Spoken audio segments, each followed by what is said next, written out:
Donc, bonjour, je suis Yves Mungama, congolais de la diaspora, africaine et particulièrement congolaise. Je suis entrepreneur dans l'immobilier, dans certains immobiliers, donc j'ai un réseau d'agences immobilières sur la France que j'ai développé au fur et à mesure du temps au Congo et dans plusieurs pays d'Afrique, tels que le Sénégal, le Cameroun, la Côte d'Ivoire, le Mali et le Bénin. Depuis 12 ans, je travaille en tant qu'expert de l'immobilier et j'accompagne des clients qui veulent investir dans l'immobilier, que ce soit pour des terrains, des biens immobiliers déjà existants comme des maisons, des appartements, dans l'ancien mais aussi du neuf. L'ancien en France va être tous les biens déjà habités comme les parcelles qu'on peut voir à Bandal, Kasavubu, etc. Des anciennes parcelles existantes que je vends en France mais aussi au Congo. Et je suis aussi sur le marché immobilier du neuf. Dans le neuf, ça va être tous les nouveaux projets de construction faits par des professionnels de l'immobilier, donc des promoteurs, des constructeurs de maisons individuelles, et pour qui je commercialise donc leurs biens immobiliers en cours de construction, ce qu'on appelle la VFA, de la vente en état futur d'achèvement. Donc je suis aussi un passionné de la culture, parce que je suis africain, j'ai grandi dans la culture africaine, donc dans tout ce que je fais et tout ce que j'entreprends, je mets toujours l'accent sur la culture africaine, notamment l'accueil du client lorsqu'il arrive en agence. Je suis l'aîné d'une famille, d'une fratrie de 3 enfants, petit-fils d'un entrepreneur congolais qui a aujourd'hui 108 petits-enfants. Je suis l'aîné de tous les 108 petits-enfants. Et j'ai été inspiré très tôt par mon grand-père, par ma mère qui est commerçante, par mon père qui est un grand travailleur et il est à la retraite aujourd'hui mais c'est un grand bosseur, et par la plupart des héros africains tels que Lumumba, Kasavubu, Kimbangu et tous les grands rois et bâtisseurs africains. Donc c'est toutes ces personnes-là qui m'ont inspiré pour être l'homme que je suis. Donc c'est-à-dire un entrepreneur congolais qui opère en France mais aussi en Afrique.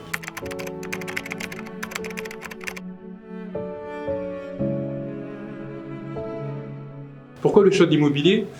Parce que c'est le meilleur secteur pour gagner de l'argent et surtout créer de la richesse. Dans le cas de cette richesse, c'est pas seulement d'avoir plus d'argent, c'est de rendre des familles heureuses, d'apporter le sourire à ces familles et de sécuriser leur vie. C'est-à-dire qu'une famille qui a du mal à se loger est en insécurité au niveau du logement. Nous-mêmes, en étant plus jeunes, donc je sais que jusqu'à peut-être 12-13 ans, si c'est pas plus tard, j'ai grandi dans un appartement où j'étais hébergé avec toute ma famille, c'est-à-dire mes frères et sœurs, mon père et ma mère, mais aussi tous les amis de mes parents qui venaient de Kasavubu, la commune de Kasavubu ici à Kinshasa, plus, comme vous savez, dans la culture africaine, lorsque on a l'oncle, la tata moissi, le frère ou la sœur qui vient du village et qui arrive à Kinshasa, la famille l'accueille. Et ben c'est la même chose en Europe. Lorsque tous les membres de la famille venaient en Europe pour y habiter, donc ils n'avaient pas forcément de logement, et c'était très dur dans les années 83-84 d'avoir des logements. Pourquoi? Parce qu'il y avait aussi du racisme, il y avait la discrimination au logement, et donc beaucoup de membres de la communauté congolaise et africaine avaient du mal à se loger. Et j'ai grandi dans un appartement où c'était un chambre-salon, donc un 2 pièces. Je dormais avec ma mère, mon père et mon petit frère et ma petite sœur dans la chambre. Et partout dans l'appartement, j'avais des gens de la famille. Donc il y avait mes tantes, mes oncles, mes papas Kouloutou, les papas Leki, tout ça qui dormaient au couloir, d'autres qui dormaient dans la cuisine, d'autres qui dormaient au salon. Et donc cette histoire m'a forcément marqué parce que j'ai eu ma première chambre à mes 15 ans à peu près. Oui, mes 15 ans, parce que je me souviens très bien, c'était l'année où la France a gagné la Coupe du Monde, en 98. Et donc, j'ai vu beaucoup de personnes qui galéraient déjà pour trouver des logements. Moi-même, j'étais dans cette situation de mal logement en étant plus jeune. Et lorsque j'étais confronté à la réalité sur le terrain, c'est-à-dire qu'avec mon association Chomari, à l'âge de 21 ans, je me suis aperçu qu'il y avait beaucoup de Noirs qui galéraient pour trouver des logements. Certains avaient des papiers, d'autres étaient en situation irrégulière, donc ils n'avaient pas forcément de papier. Et ces gens avaient toujours du mal à trouver des logements. Quand ils allaient voir des agences immobilières, les agences immobilières étaient tenues par des Européens, et donc ces Européens privilégiaient les leurs, c'est-à-dire privilégiaient des Européens. Et d'ailleurs, c'est pour ça que lorsque vous voyez beaucoup de Portugais ou d'Italiens avoir des logements, c'est parce qu'ils ont été aidés par les membres de leur communauté. Alors que nous, les Africains, on était un peu bannis du secteur de l'immobilier. On se formait dans l'immobilier, mais on n'avait pas d'agence immobilière pour nous représenter. Et on ne travaillait pas dans l'immobilier. Et en plus de ça, on avait du mal à trouver des logements parce qu'on était mal conseillés et mal accompagnés. Donc, en regardant mon expérience en étant plus jeune, je galérais parce que quelque part, lorsque je voulais aller regarder les dessins animés au salon, je devais passer sur les corps de beaucoup de gens de la famille. Et je me rappelle un jour, je regardais des dessins animés à l'école, avec tous les enfants à l'école, j'avais peut-être 7 ans, 8 ans. On parlait des dessins animés, et puis j'étais le seul à ne pas être capable de commenter les dessins animés en fait, du mercredi. Et donc un jour, je me suis réveillé, Papa Kouloutou dormait au salon, et il venait travailler la nuit. Il avait travaillé la nuit dans la plonge. Et il était très fatigué le matin, c'était un mercredi matin. Et là, je me suis dit, Lelo et Koyinda. Donc je suis parti pour regarder la télé. Il n'était pas d'accord. Et quand il s'est remis à dormir, j'ai fait pipi sur le Papa Kouloutou. Donc c'était une époque où les gens galéraient pour avoir des logements. Et cette histoire-là m'a accompagné tout au long de ma vie. Et je me suis dit que c'est important de solutionner les problèmes de ma communauté et de créer de la richesse grâce à l'immobilier.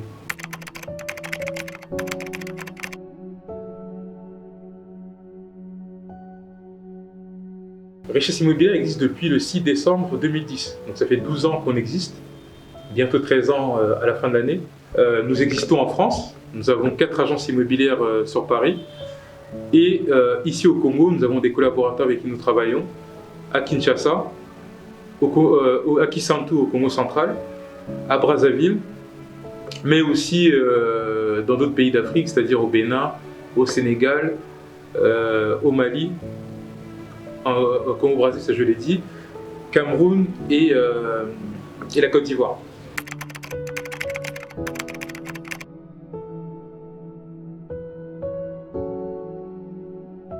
D'abord, je parlais de l'humain, c'est-à-dire que notre mission, d'abord, on a une entreprise a une mission sociale, c'est-à-dire qu'elle doit aussi apporter le bien-être, elle doit aussi élever une communauté et permettre à cette communauté de s'épanouir avec l'emploi, avec des formations, avec des revenus qui lui permettent de réaliser des projets.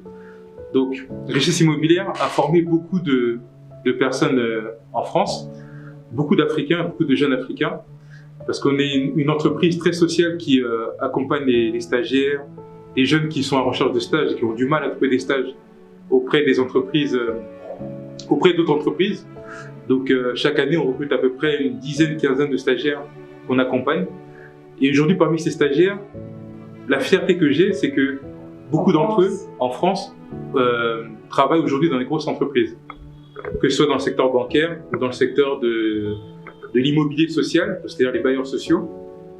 Et donc, ce qui nous permet d'avoir un réseau de collaborateurs, de partenaires plutôt, d'apporteurs d'affaires pour le business de richesse immobilière. Ils nous envoient des clients, lorsqu'ils veulent investir de l'immobilier, on est la première référence. Ce qui fait aujourd'hui de richesse immobilière le leader de l'immobilier au sein de la communauté africaine en France et en Europe.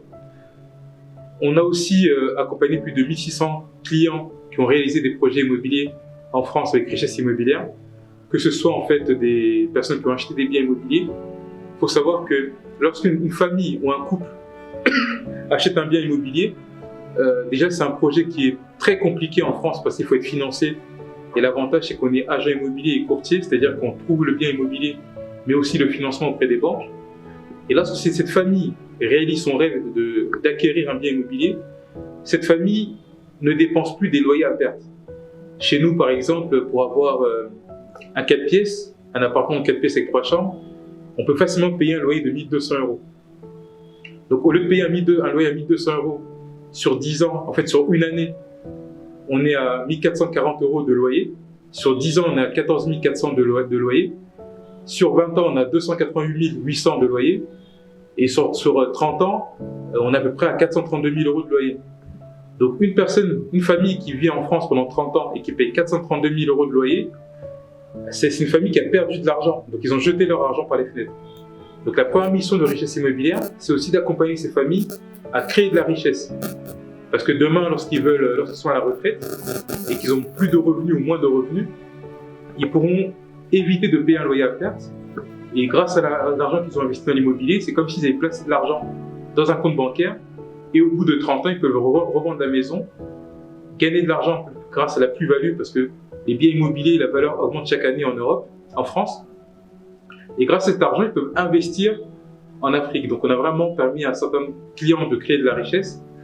Des clients parfois qui ont acheté des biens immobiliers à 170 000 €, j'ai encore eu le cas il y a 3 semaines, et qui, au bout de 4 ans, a revendu le bien à 210 000 €. Il a fait 40 000 € de plus-value pour acheter un bien beaucoup plus important. On a aussi permis à des femmes seules d'être heureuses et d'avoir leur logement en étant propriétaires. On a 41 promoteurs immobiliers en France et c'est pas facile d'avoir des partenaires comme Bouygues Immobilier, Kaufman, Nexity, donc tous les leaders du marché de la promotion immobilière en France. On travaille avec eux, ce qui nous permet de travailler sur toute la France, mais aussi les dom-toms comme l'île de la Réunion, Mayotte, etc. Et puis, on a investi énormément au Congo, en tout cas sur le foncier, pour créer des projets. Et l'un des plus gros projets qu'on est en train de mettre en place, c'est le projet Wakanda Kisantu, qui est un projet d'écoquartier où nous allons construire 400 maisons, des villas, des logements étudiants et différents types de logements variés.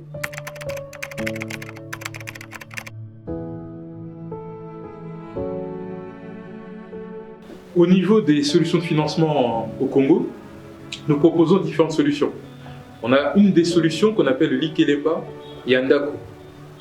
Donc comme je suis un Congolais, je reprends des termes que nos mamans utilisent avec les tontines et je le réadapte dans le secteur de l'immobilier. C'est-à-dire que certains clients ont du mal à être financés et grâce au Likelemba Yandaku, nous avons la possibilité de permettre à certains clients d'avoir un apport ou un apport qu'ils peuvent mettre comme premier acompte sur un projet de construction. Nous avons le crédit confiance que nous avons mis en place comme solution de financement. C'est la deuxième alternative. Nous avons des paiements par tranche et nous avons aussi des solutions de financement en France pour les clients qui veulent investir en Afrique, notamment au Congo. Après, on travaille aussi avec d'autres banques en Afrique comme la BHS, la Banque de l'Habitat du Sénégal, la BHCI, la Banque de l'Habitat de la Côte d'Ivoire, et ces deux banques d'habitat en Côte d'Ivoire et au Sénégal accompagnent les clients avec aussi notre aide pour permettre à ces clients d'investir en Côte d'Ivoire et au Sénégal. Et donc, l'expertise que nous avons aussi bien en France et dans d'autres pays d'Afrique, le but c'est aussi de proposer cette expertise au Congo avec des solutions de financement, avec des conseils et un accompagnement pour ceux qui veulent mettre en place des structures d'accompagnement pour les investisseurs. Parce que je sais qu'au Congo, à l'époque, on avait la caisse d'épargne, on avait des banques de l'habitat, et aujourd'hui, on a reculé par rapport à la situation qu'il y a 30 ans, 40 ans. Et donc, l'idée, c'est que notre expertise puisse servir pour le pays et qu'on puisse accompagner le maximum de clients à investir, parce que sans financement, c'est forcément compliqué pour que les investisseurs fassent le pas. Et s'ils ne font pas le pas, notre économie ne sera pas si diversifiée, on ne sera que dans le secteur minier, alors que l'immobilier fait vivre un grand pays comme la France, mais aussi beaucoup de pays de ce monde. Et donc le Congo doit aussi prendre sa part dans le concert des nations et être aussi que la géographie immobilière passe aussi par le Congo. Donc le Congo a ce potentiel et nous sommes là pour proposer des solutions.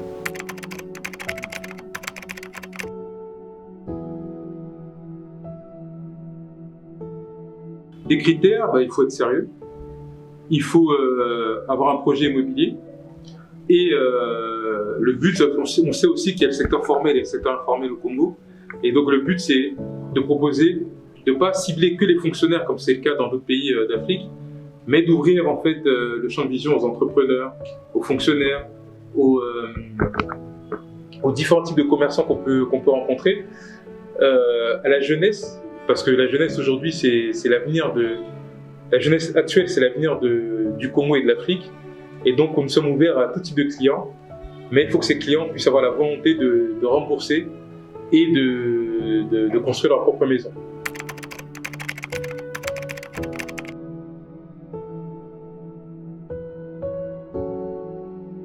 Déjà, on ne peut pas bâtir une nation sans compter sa propre expertise. C'est-à-dire que le Congolais est riche humainement. Lorsque je fais des chantiers de construction en France, j'arrive sur des chantiers, j'entends des personnes parler en lingala. Donc, le premier instinct, c'est de les rencontrer. Et quand je rencontre ces personnes, je m'aperçois qu'on a des Congolais qui ont une expertise dans différents corps de métier du bâtiment. On a des électriciens, des plombiers, des maçons, on a des charpentiers, des menuisiers, on a vraiment une richesse humaine au niveau du secteur du bâtiment. Et c'est dommage que le Congo ne profite pas de ces talents. Et surtout, on a des talents au pays, mais on a aussi d'autres talents qui ont pris l'expertise locale au Congo et qui sont aussi développés à l'étranger. Donc c'est une richesse incroyable.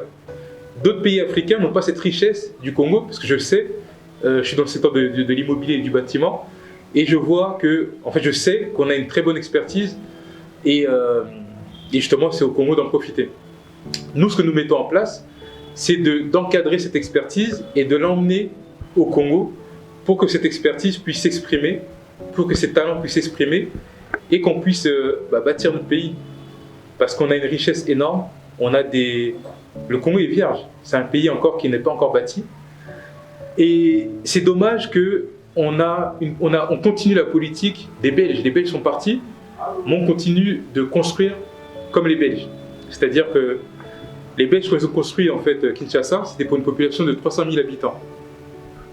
Aujourd'hui, Kinshasa a une population entre 12 millions et 15 millions d'habitants. C'est la 4e ville africaine après le Nigeria, après Lagos au Nigeria, après le Caire en Égypte et après Addis Abeba en Éthiopie. Mais dans 8 ans, dans 7 ans plutôt, Kinshasa va devenir la 2e capitale africaine en termes de population. On va avoisiner à peu près 20 millions d'habitants. Donc il faut réfléchir comment aménager l'espace de Kinshasa. Pourquoi? Parce que Kinshasa, c'est 9 965 km².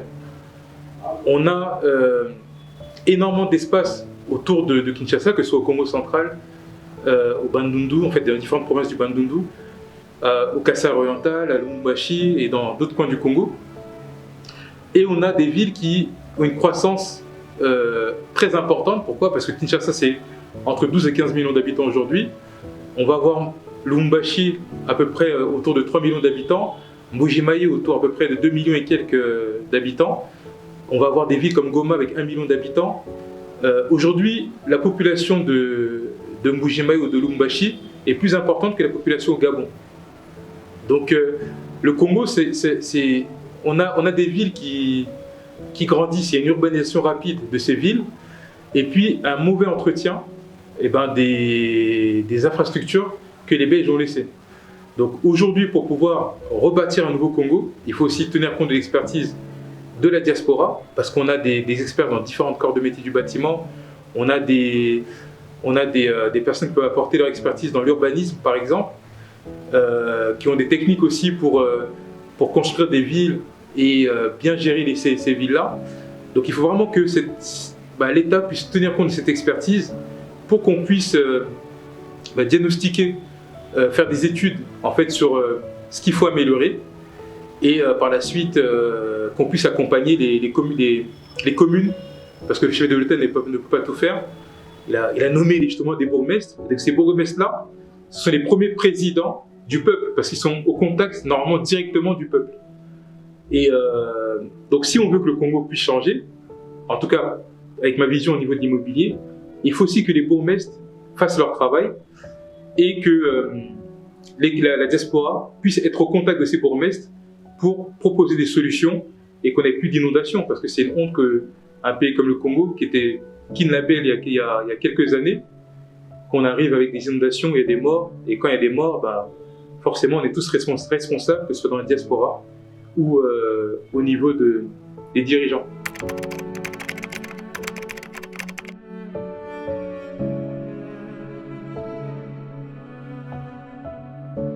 Comment bénéficier des services de richesse immobilière? Bah, c'est assez simple.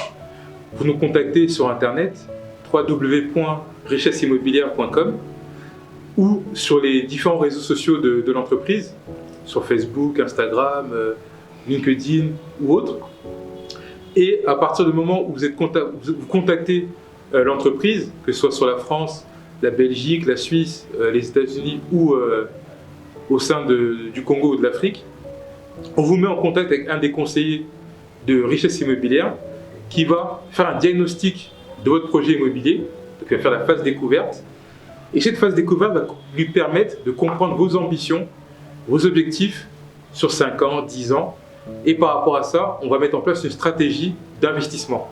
Bon, si vous souhaitez acheter sur une parcelle, vous souhaitez investir sur une parcelle déjà existante, si vous souhaitez acheter un terrain pour bâtir votre maison ou votre villa, le conseiller immobilier de richesse immobilière va vous écouter, comprendre votre projet et vous proposer un accompagnement.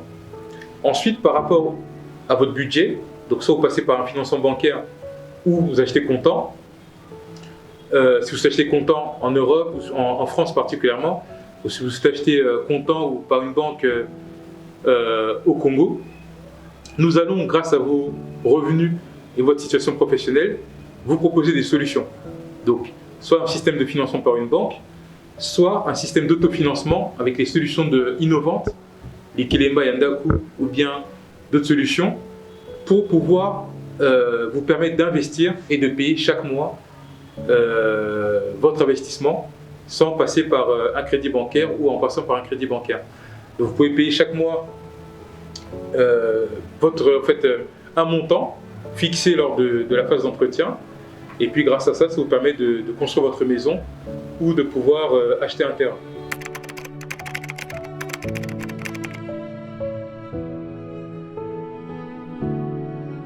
Pour le projet Wakanda, je m'inspire de ce qui se fait du modèle français.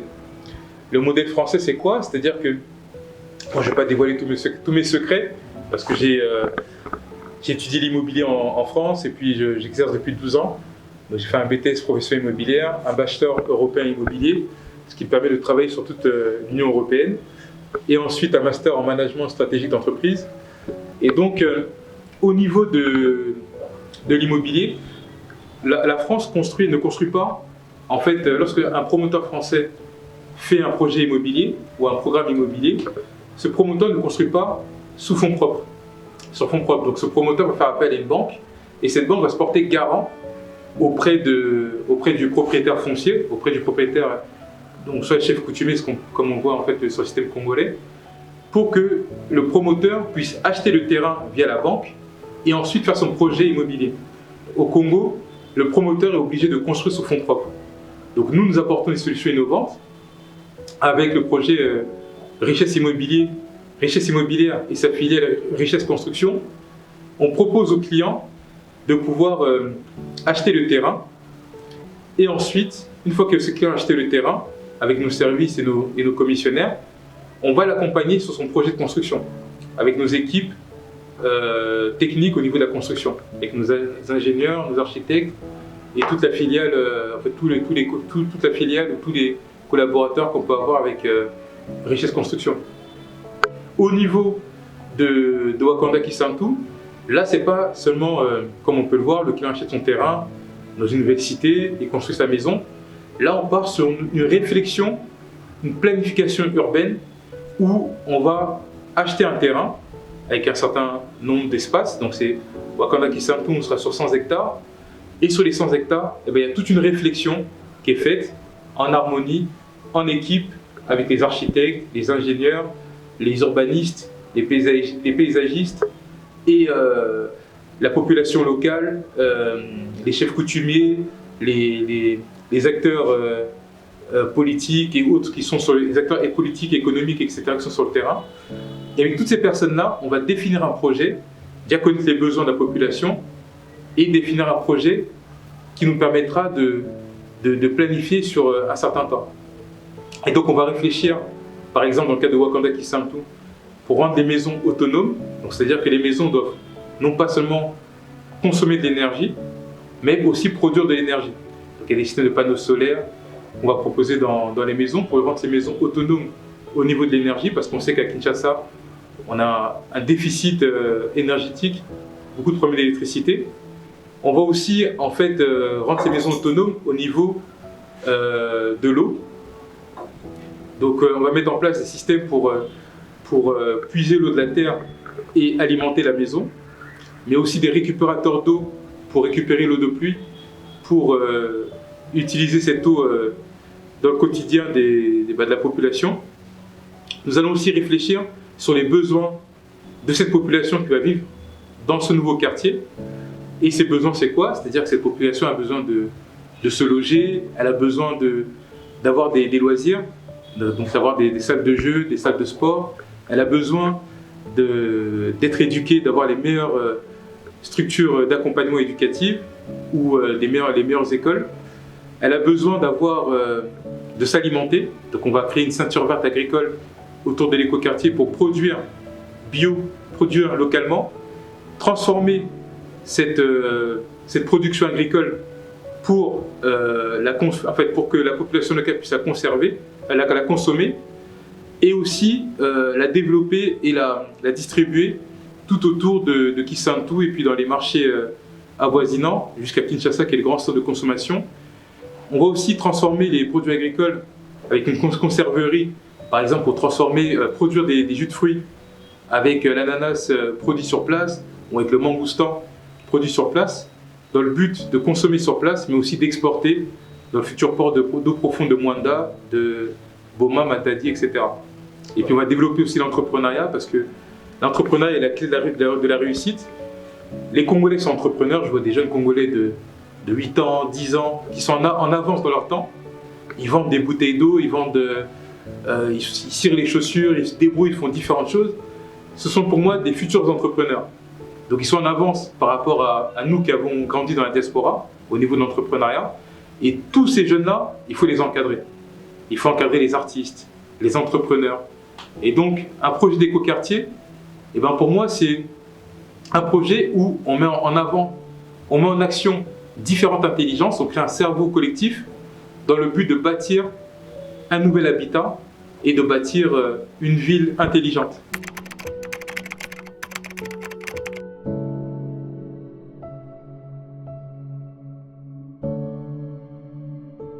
Nous avons des beaux projets. On a eu les 5 chantiers il y a quelques années. Nous avons aujourd'hui les projets de 145 territoires. Et puis j'étais très surpris parce que nous travaillons avec des experts dans la diaspora sur un projet Wakanda Congo qui sera un grand projet pour connecter les villes congolaises et faire en sorte qu'on puisse avoir des villes plus dynamiques et plus intelligentes et des villes qui vont s'internationaliser par rapport à l'expertise qu'ils ont en fait au niveau local. Et donc quand j'ai entendu parler du projet 145 territoires, je me suis dit c'est un très bon projet, mais il manque encore quelques outils. Pourquoi? Parce que certaines personnes sont dans des projets comme ça, mais manquent de formation et d'expertise.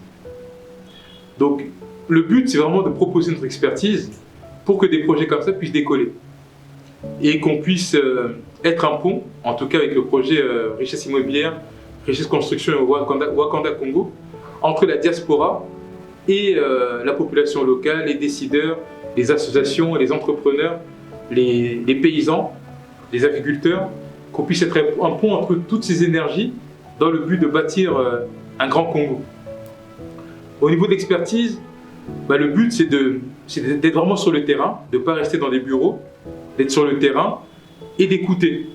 Parce qu'on ne peut pas faire des projets, nous ne pouvons pas faire des projets comme les Smart City, en fait, des projets qui sont faits à la Silicon Valley ou des projets qui sont faits dans les laboratoires en Europe ou qui sont faits dans les bureaux de Kinshasa, sans tenir compte des besoins de la population.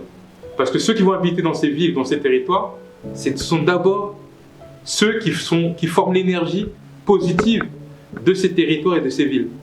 Et donc, moi, dans la formation que j'ai apprise dans l'immobilier et par rapport à mon expertise du terrain, parce que je vais à Mbuji-Mayi, et je pars à Kisantu, à Mwanda, Matadi, au Bandundu, je suis vraiment un acteur du terrain et je connais les besoins de la population. Bien que je vis beaucoup plus en Europe, mais à chaque fois que je suis au Congo, je ne fréquente pas les boîtes de nuit, mais je suis un acteur sur le terrain pour écouter la population et les aider dans leurs besoins du quotidien.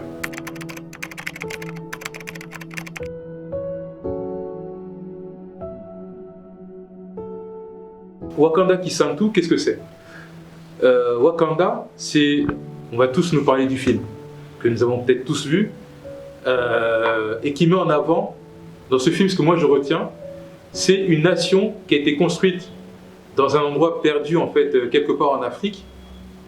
Et cette nation-là développe des nouvelles technologies, elle met en avant l'intelligence africaine, une intelligence qu'aucun peuple au monde n'a, parce que nous sommes des créateurs, des bâtisseurs dans tous les domaines.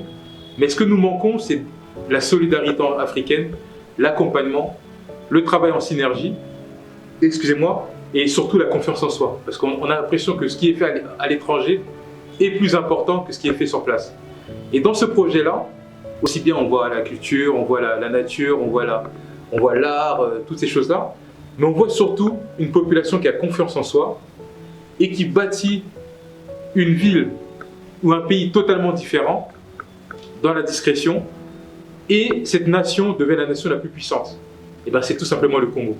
La plus belle terre du monde, une terre qui n'a pas d'égal en termes de richesse au niveau du sol et au niveau du sous-sol, une population qui n'a pas de richesse, de concurrence en termes de créativité.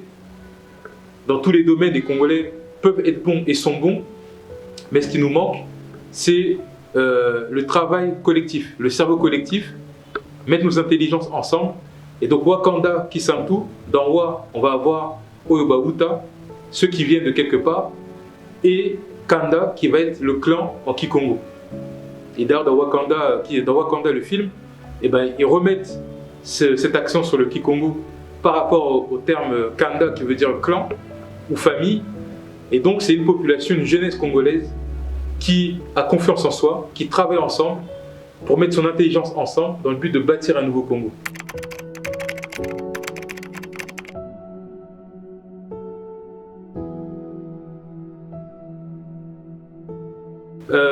Le Congo, c'est notre pays. Donc, partout où je passe, je suis fier d'être congolais. Et je le dis haut et fort. Pourquoi? Parce que c'est la nationalité qui coule dans mes veines, celle de mon sang. Et mes parents, mes grands-parents, etc. sont congolais sur plus de 400 ans.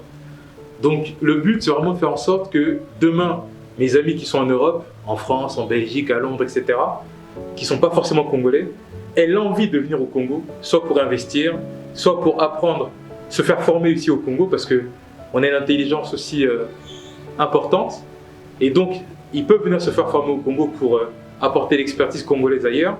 Ils peuvent aussi venir apporter leur expertise de leur pays et surtout découvrir la nature merveilleuse qu'on a au Congo. Et donc, mon but, c'est vraiment de faire en sorte de créer des logements innovants, de mettre en place des conditions pour que la population congolaise vive dans les meilleures conditions, que ce soit des logements sociaux ou des logements privés, mais aussi de permettre à d'autres Congolais qui ne sont jamais venus au Congo de venir pour leurs vacances, de venir y habiter. Et Wakanda Kisantu, Wakanda Congo, pour l'ensemble du Congo, et met en place ces conditions pour un retour de la diaspora congolaise.